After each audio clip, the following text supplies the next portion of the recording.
यानी कि जिनकी संख्या 4 है वे हमारे अ, उ,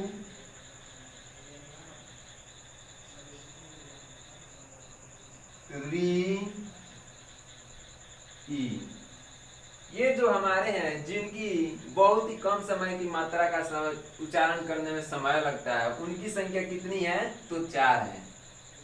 तो अब हम दूसरा नंबर जो हमारा है हस्त स्वर के बाद दीर्घ स्वर, उसके विषय में चर्चा करेंगे और उसके परिभाषाओं के साथ उसकी संख्या कितनी होती है उसको लिखेंगे। तो हमारा दूसरा नंबर है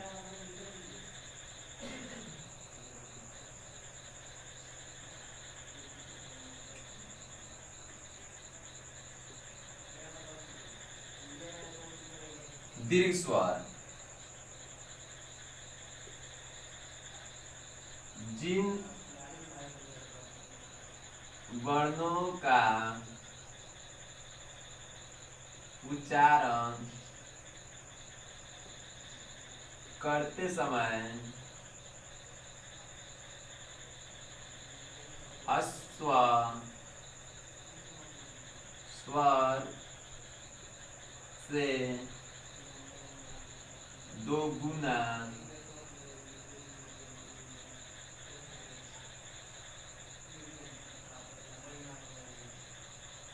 दुगुना समय लगे, ह्रस्व स्वर से दुगुना समय लगे उसे दीर्घ स्वर कहते हैं।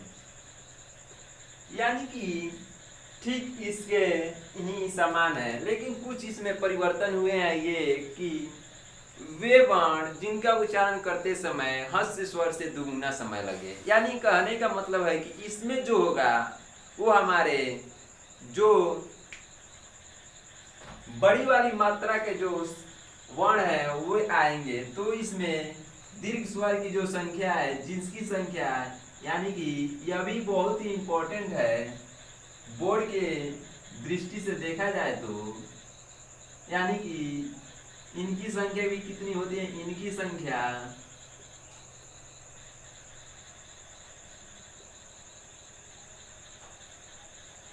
7 है। यानी इनकी संख्या कितनी है? इनकी संख्या 7 है। इनकी का मतलब दीर्घ स्वर, दीर्घ स्वर की संख्या कितनी है? 7 है। उनका नाम लिख लीजिए आप लोग। आ, दीर्घई, दीर्घऊ, ए, आई, ओ, औ, यानी कि हमारे ये जो हैं यही हमारे दीर्घ स्वर कहे जाते हैं। आ, दीर्घई, दीर्घऊ, ए, आई, ओ, औ, यानी कि दीर्घ स्वर की संख्या कितनी है? 7 है। ये जो है ये हमारे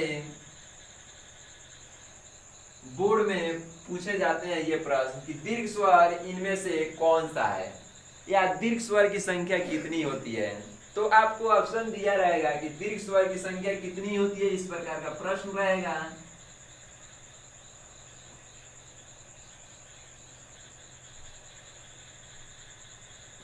दीर्घ स्वर की संख्या कितनी होती है, यही पूछेगा। पहला नंबर विकल्प रहेगा 4, दूसरा रहेगा 5, तीसरा रहेगा 3, चौथा रहेगा 7। तो आप लोग को इसमें से इस प्रकार पूछेगा कि दीर्घ स्वर की संख्या कितनी होती है। तो पहला नंबर तो ये जो 4 दिया है ये हमारा कौन सा है? ह्रस्व स्वर है। ह्रस्व स्वर की संख्या कितनी होती है? 4 होती है। ये तो 5 तो होगा ही नहीं, 3 होगा ही नहीं, तो हमने आप लोगों को क्या बताया है 7। तो हमारा कौन सा सही होगा 7। यह भी दे सकता है, ये आप लोगों को दे सकता है कि आ दीर्घ स्वर है या प्लुत स्वर है या हस्त स्वर है या इनमें से कोई नहीं है। तो आप लोग को उस प्रकार के प्रश्नों के लिए भी तैयार रहना चाहिए। तो चलिए हमारा तीसरा नंबर है प्लुत स्वर। यानी प्लुत स्वर वह स्वर है जिसका उच्चारण करते समय हमें हस्त स्वर से 3 गुना समय लगता है। यानी कि अब हम प्लुत स्वर के विषय में जानेंगे, समझेंगे।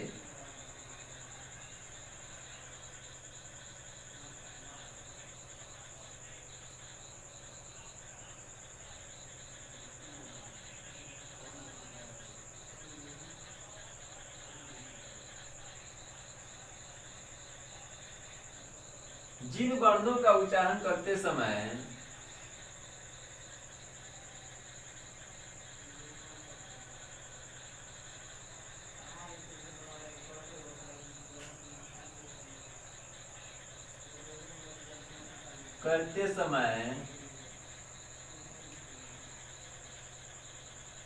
हस्व स्वर से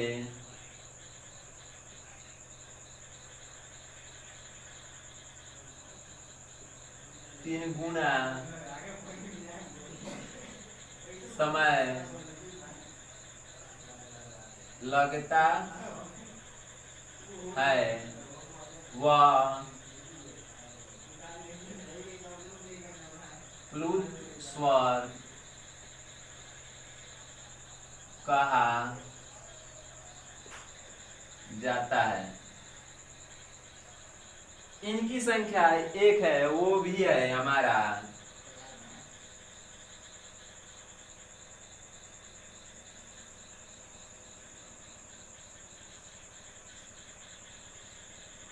प्लुत स्वर। कौन है? ओम।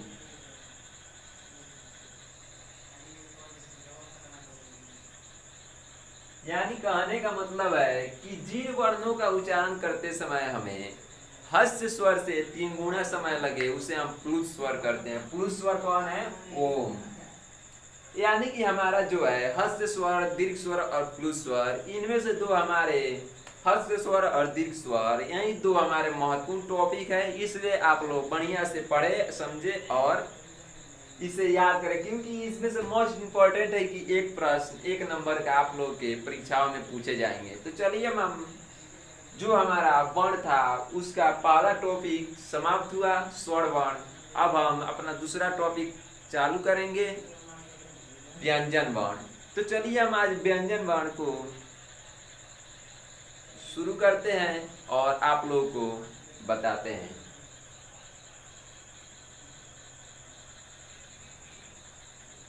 अब व्यंजन वर्ण क्या होता है, इसके कितने प्रकार हैं, इन सब के बारे में हम लोग सर चर्चा करेंगे।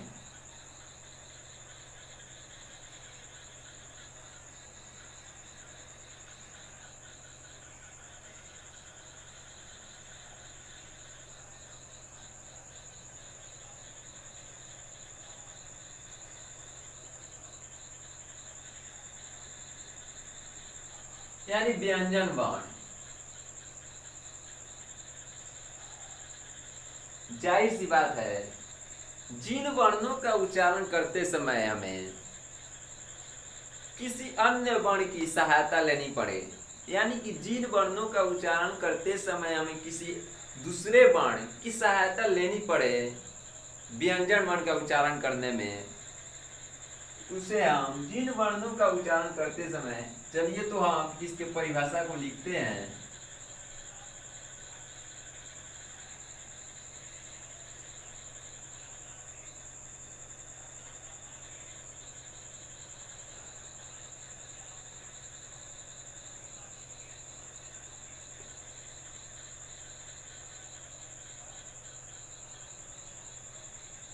जिन वर्णों का उच्चारण करते समय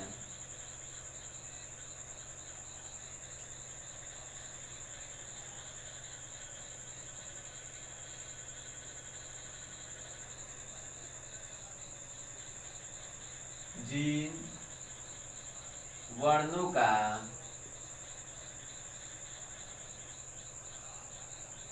उच्चारण करते समय जिन वर्णों का उच्चारण करते समय किसी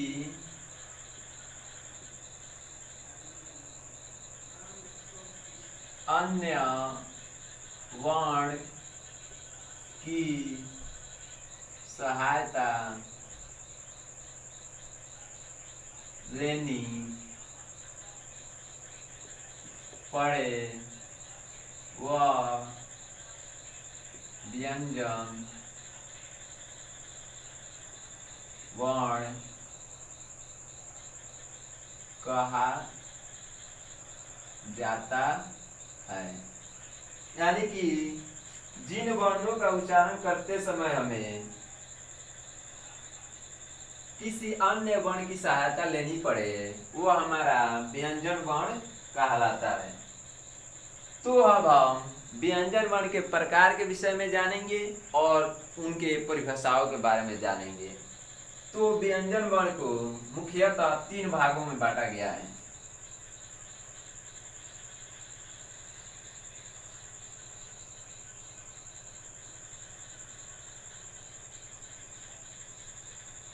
व्यंजन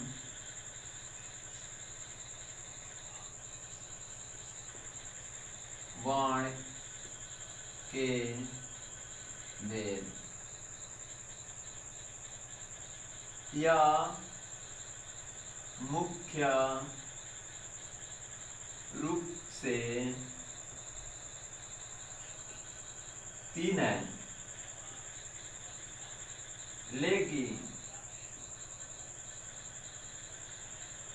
इस प्रकार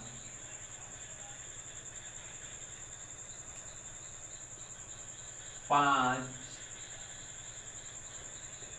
पढ़े जाते हैं। तो चलिए हम इन पांचों को लिखते हैं।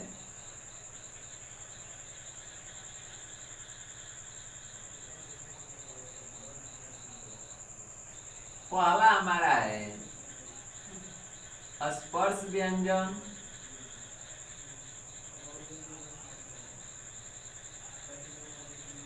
दूसरा है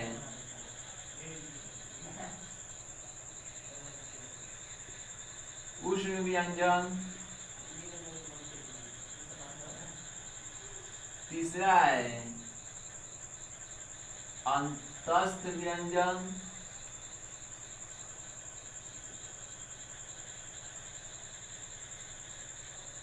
चौथा है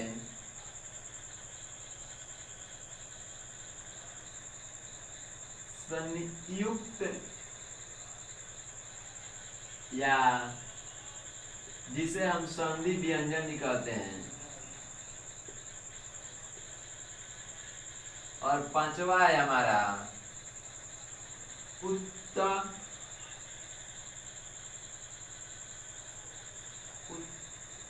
उत्क्षिप्त व्यंजन। यानी हमारे जो ये 3 हैं ये मुख्य रूप से है स्पर्श व्यंजन, उष्ण व्यंजन, अंतस्थ व्यंजन, लेकिन ये जो 2 है इन्हीं से मिलकर बना हुआ है। तो हम एक एक को क्रमशः लिखकर समझेंगे और उनके परिभाषाओं को जानेंगे और उसके उदाहरण को समझेंगे। तो सबसे पहले आप लोग इसे बहुत बढ़िया से, बहुत सुंदर तरीके से अपने नोट्स में लिख लें।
तो चलिए अब हम पहला टॉपिक लेते हैं स्पर्श व्यंजन, और स्पर्श के व्यंजन के विषय में जानते हैं।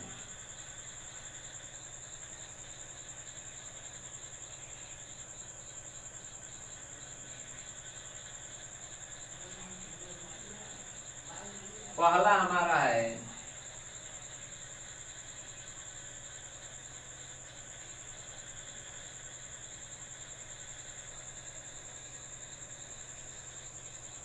स्पर्श व्यंजन। स्पर्श व्यंजन क्या होता है, इनके विषय में जानेंगे। जिन वर्णों का उच्चारण करते समय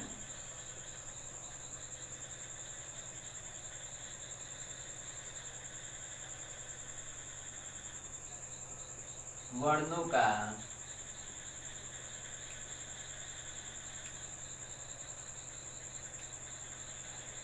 करते समय जिन वर्णों का उच्चारण करते समय जीवा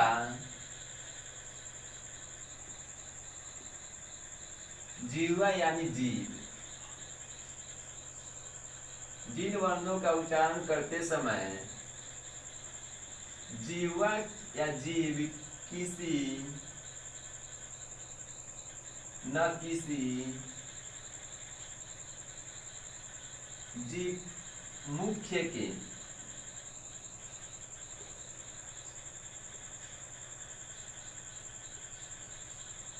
किसी न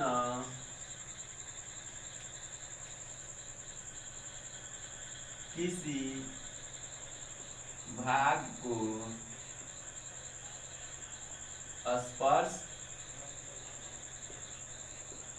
करती है, उसे स्पर्श व्यंजन कहते हैं। यानी कि जिन वर्णों का उच्चारण करते समय ये जो जीवा जो होती है यानी जीव होती है, जो वो मुख्य के किसी न किसी भाग को स्पर्श करे, वो हमारा क्या होता है, स्पर्श व्यंजन। अब स्पर्श व्यंजन जो होता है इनकी संख्या कितनी होती है, ये हम अब लिख रहे हैं। स्पर्श व्यंजन की संख्या यानी इनकी संख्या 25 है। अब वे कौन कौन सी है, यानी इसमें क वर्ग से लेकर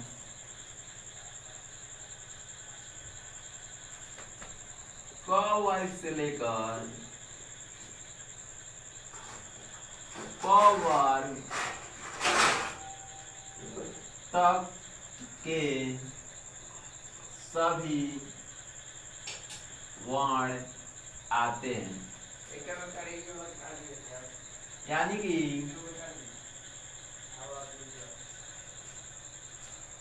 क ख ग घ अंग, च छ ज झ नियम, त ध अण, त थ द ध न, प फ ब भ म। यानी कि ये जो जितने हैं हमारे क वर्ग से लेकर प वर्ग के सभी वर्ण, ये टोटल कितने हैं, 25 हैं। यही जो आते हैं हमारे स्पर्श व्यंजन के अंतर्गत आते हैं, जिनकी संख्या 25 होती है। और ये जो हमारे क वर्ग हो या च वर्ग, ट वर्ग या प वर्ग, इनके जो अंतिम वर्ण होते हैं यानी पांचवें जो वर्ग होते हैं, वे हमारे नासिका द्वारा उच्चारण किए जाते हैं। ये जो हमारे 5 वर्ण हैं, अंग, य, अण, न, म, ये जो है नासिका द्वारा इनका उच्चारण होता है। नासिका द्वारा यानी नाक द्वारा इनका उच्चारण होता है। तो आप लोग इसको भी गौर से ध्यान में रख लीजिए, क्योंकि यह भी आप लोग के बोर्ड के पेपर में पूछे जाते हैं कि अंग का उच्चारण या य का उच्चारण या इनमें से किसी का भी उच्चारण किससे होता है, तो ये जो हमारे होते हैं सभी, ये अनुनासिक वर्ण है, यानी इनकी उच्चारण जो है वो नाक से होती है। तो चलिए अब हम सबसे पहले तो आप लोग इसे नोट कर दें। इसके बाद हम अंतस्थ व्यंजन, उष्ण व्यंजन और संयुक्त और उत्तरक्षिपित व्यंजन के विषय में जानेंगे, समझेंगे।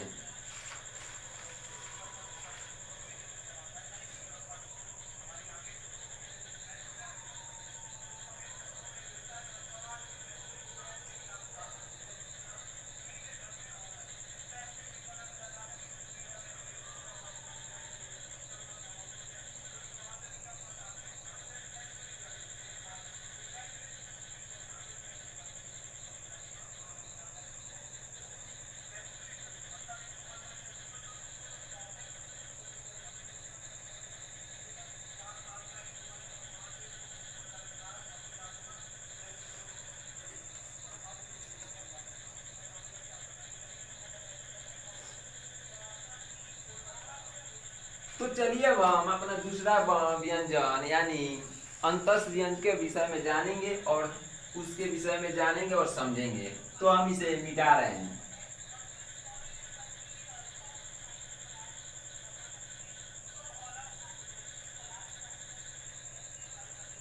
दूसरा है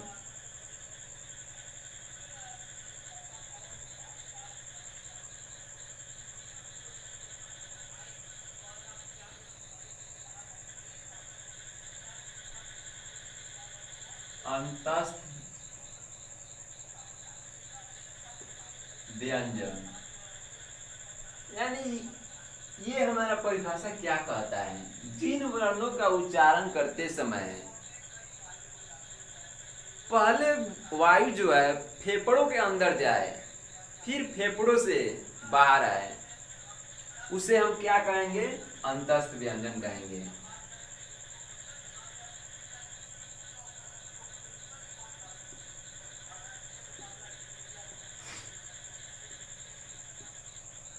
यानी जिन वर्णों का उच्चारण करते समय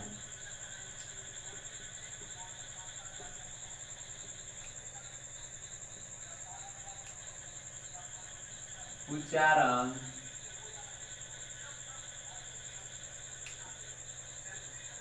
करते समय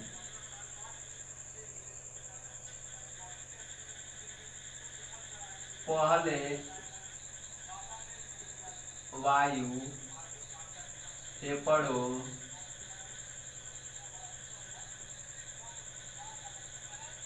के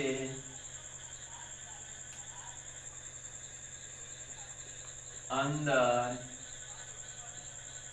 जाए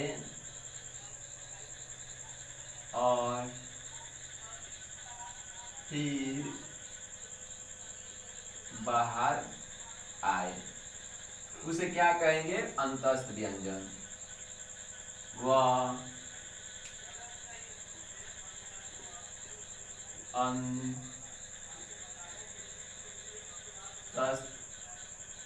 व्यंजन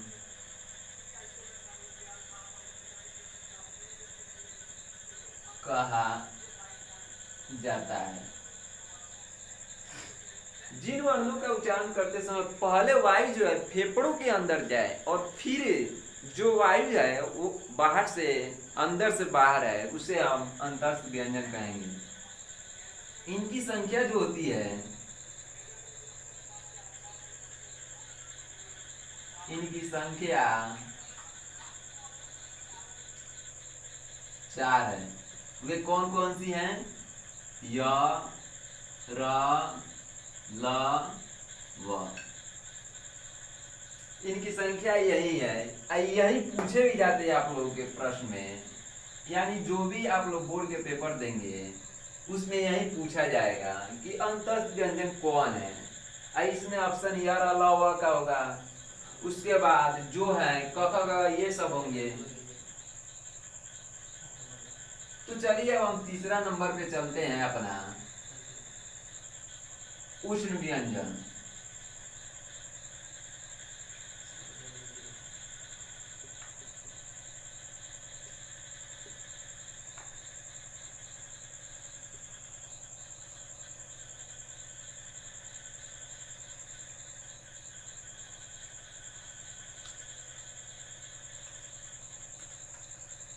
जिन वर्णों का उच्चारण करते समय जो गर्म वायु होती है वो बाहर आती है, उसे हम उष्ण व्यंजन कहते हैं।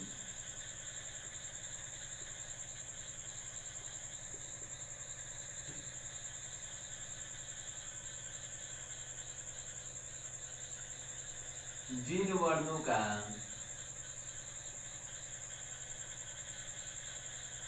उच्चारण करते समय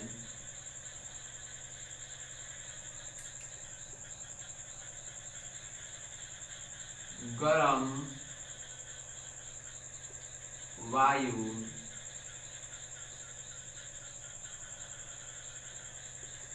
बाहर आए, उसे उष्ण व्यंजन कहते हैं। यानी कि उस व्यंजन मूल वर्णों को कहा जाता है जिनका हम उच्चारण करते हैं ना, तो गर्म वायु जो है अंदर से बाहर की तरफ आती है, उसे हम उष्ण व्यंजन कहेंगे। इनकी संख्या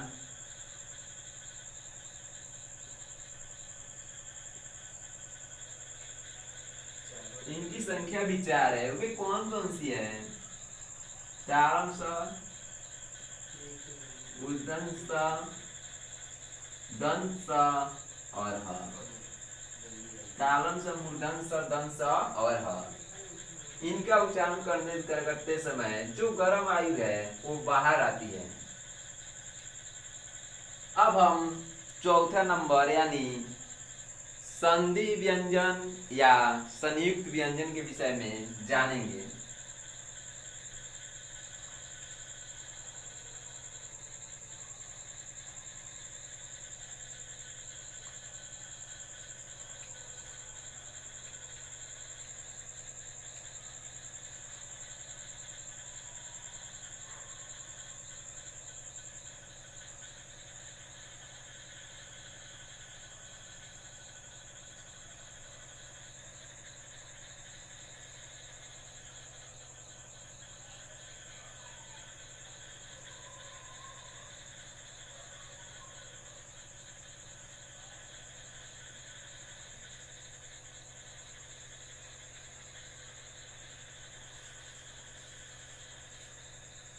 संयुक्त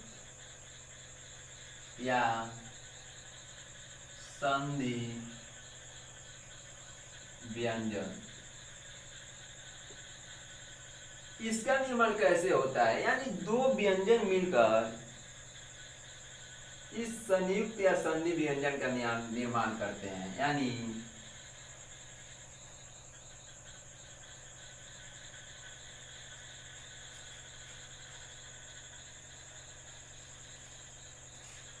दो अलग अलग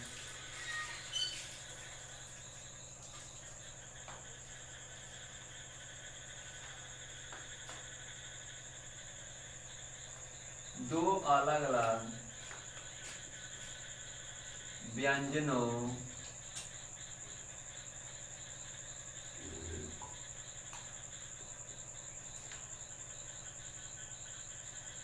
से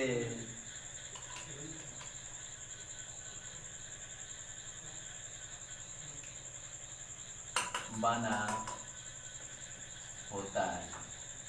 दो अलग अलग व्यंजनों से मिलकर बना हो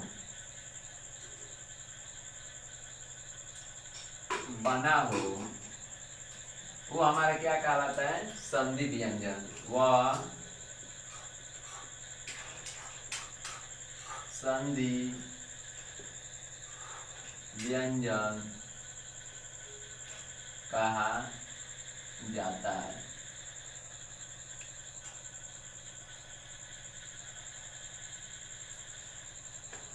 ये जो है हमारे संधि व्यंजन,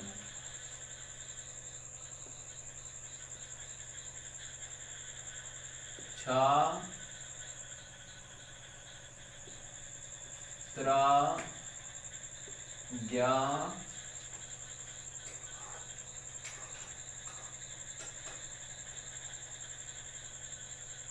और स्र। अब देखिए कैसे ये दो अलग अलग व्यंजनों से मिलकर बना है।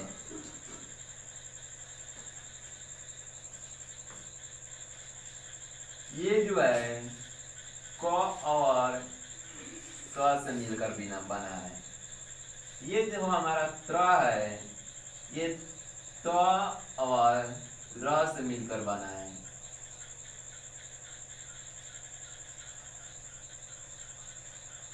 ये जो हमारा ज्ञ है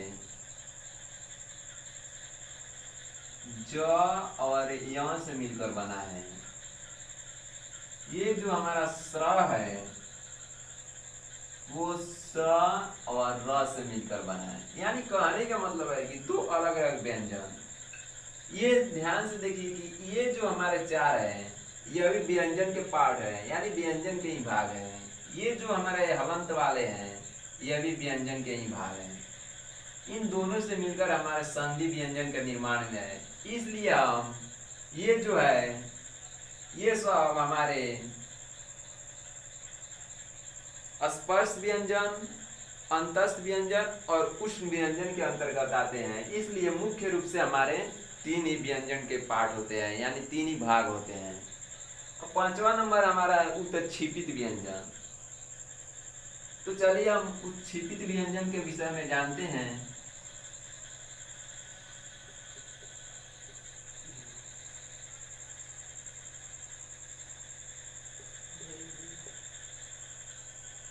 यानी यह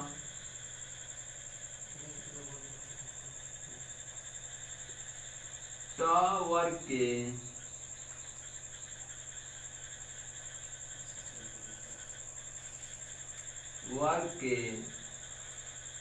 तीसरे व चौथे वर्ण है। अब वे तीसरे और चौथे वर्ण कौन है? तो हमारे ड और ढ है। ये जो हमारे ड और ढ है यह भी स्पर्श व्यंजन के उदाहरण है।